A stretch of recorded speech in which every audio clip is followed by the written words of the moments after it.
Jees, eli tervetuloa uuden videon pariin pitkästä aikaa. Tänään katsotaan, mitä meikältä löytyy väkistä. Mennään suoraan asiaan. Aloitetaan puttiputtereista. Mä puttaan 300 muovisilla PA3. Niitä 2 kappaletta. Vakaimpana heittoputterina Pro-Flexin P-Model S. Todella vakaa. Kestää tuulta ja aina feidaa vasemmalla lopussa. Voi myös käyttää forella. 500 muovinen PA3. Tää on kans suht vakaa vielä. Tää on suht uusi. Eli feidaa lopussa vasemmalle, mutta ei niin vakaa kumminkaan kuin toi P-Model S. Sitten suorana putterina on Prodiskuksen Sparta. Tää siis lentää aivan pillisuoraan ja tää ei käytännössä feidaa ollenkaan. Ihan loistava kiekko. Alivakaimpana löytyy 400 muovin Firstron PA5. Tää on todella alivakaa, mutta tietyissä tilanteissa tää on loistava kiekko. Sitten lähestymiskiekkoihin multa löytyy A2, todella vakaa, aina feidaa vasemmalle, hyvä myös forella. Sitten on 500 A3, tää on suht uusi, eli myös aika vakaa vielä toistaiseksi. Käytän pääosin pelkästään forella tätä. Sitten on vielä A5. Tää on aika kulutettu jo, eli lentää aika lailla suoraan ja pieni feidi lopussa vasemmalle. Voi käyttää forella ja rystyllä, molemmilla todella loistava kiekko. Sitten mikäreistä mulla on 400 muovinen Stryder. Tää on todella vakaa, yllättävän vakaa niin kuin Stryderiksi. Mun vakain midari, toimii hyvin tuulessa, aina feidaa vasemmalle lopussa. Sitten on Iron Samurai 4. Tää on kans aika vakaa vielä, suht uusi. Viime vuonna European Openista ostettu. Hyvä kiekko, lentää suoraan ja feidaa aina lopussa vasemmalla. Sitten löytyy 2 kappaletta M1. Nämä on todella vanhoja M1. Mulla on 400 muovin M1 ja 400 G-muovin M1. Nämä on molemmat nykyään aika suoria. Tää 400 muovin ottaa pienen feidin vasemmalle vielä lopussa, lentää muuten ihan suoraan. Sitten tää 400 G-muovi, niin tän saa jopa flippaamaan oikealle, eli tää ei oo enää kovin vakaa, mutta ottaa silti aina lopussa vielä pienen feidin vasemmalle. Alivakaimpana mitarina multa löytyy sitten tämmönen 750 muovin Glimmer M3, Lauri Markkanen, tämmönen stämppi tässä. Tää on todella alivakaa, aika käytetty. Lentää aina oikealle, flippaa tosi paljon. Mut hyssäs kun laittaa, niin aika kivasti suoristaa ja sit vielä lopussa kääntää oikealle. Sitten fairway, mulla on 400 muovi F7. Semmoitteisiin isoihin oikealle liitäviin heittoihin tai sit vaan rolleriin tää on ihan loistava kiekko. Sitten siitä seuraava on F5. Tää on vähän vakaampi kuin tää F7, eli tää voi laittaa hyssässä, tää suoristaa, kääntää oikealle, mutta tää vielä feidaa lopusta. F7 käytännössä feidaa, mutta tällä on vielä loppufeidi olemassa. Sitten löytyy FX4, 400 muovis.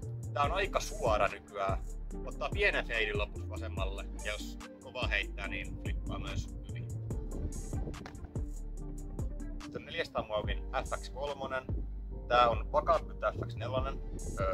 Laittaa hyssäs, suoristaa ja sitten lopussa vielä feidaa vasemmalle. Sitten on T-Bird 3, Anthony Barellan sellainen. Tää on vakaampi kuin noin molemmat, eli tää voi laittaa hyssäs, tää pitää se hyssän ja vielä feidaa lopussa. Tai sitten jos heittää suoraan flättinä, niin se feidaa lopussa vielä vasemmalle, eli lentää suoraan ja lopussa vasemmalle. Sitten on H1V2. Tää on ihan pöytäflätti, todella vakaa yksilö. Hienolla stämpillä kans. Heitän käytännössä siis tätä suoraan ja sit se ottaa ison feidin aina vasemmalle lopussa. Liitää myös, se on hyvä, että tää liitää. Sitten mulla löytyy 500 muovi FX2, joka on todella vakaa.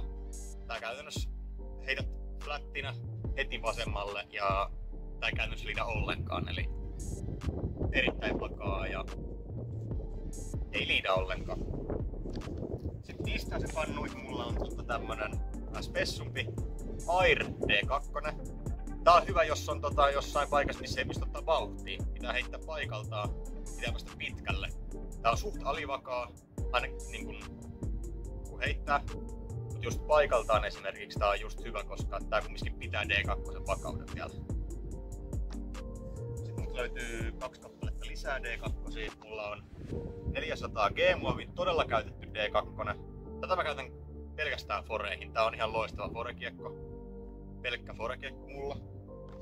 Sitten on vähän uudempi Seppo-Pajun 400 D2. Tää on sit rystyllä taas aika hyvä. Tuntuu tosi hyvältä kädessä. Tää voi heittää hysses, pitää hyssen, flättinä, vähän ehkä flippaa yli ja sitten feidaa lopussa vielä. Loistava kiekko. Sitten multa löytyy Eveliina Salosen Dessu. Tää lentää ihan sikapitkälle. Tää vaan liitää. Tää voi heittää flättinä, tää flippaa ja tulee vielä takaisin lopussa. Loistava kiekko. Aika käytetty. Sitten löytyy Kei Leiviskan Falkkori. Tää on sit vakaampi kuin noi muut tähän asti olleet, eli voi heittää flättinä ja ottaa ihan kunnon feidin vielä lopussa. Sitten mut löytyy vielä täältä 3D1. Tää on niistä alivakain, käytetyin myös ja vanhin. Heitän flättinä. Se menee aika pitkään flättinä, mutta niin kuin D1 niin tietysti ottaa loppuun vielä feidin. Sitten löytyy 2 kappaletta Väinö Mäkelän D1. Nää on aivan jyriä. Tää 400 muovin on vähän käytetympi ja ei ole enää ihan niin jyrä, mutta ottaa aina ison feidin lopussa vasemmalle, eikä käytännössä tosi vähän liitää, mutta riittävästi. Sitten on tää uudempi 500 D1 Väinö Mäkelältä. Tää on aivan jäätävän vakaa, eli pidän flättinä heti vasemmalle ja ei liidä käytännössä ollenkaan.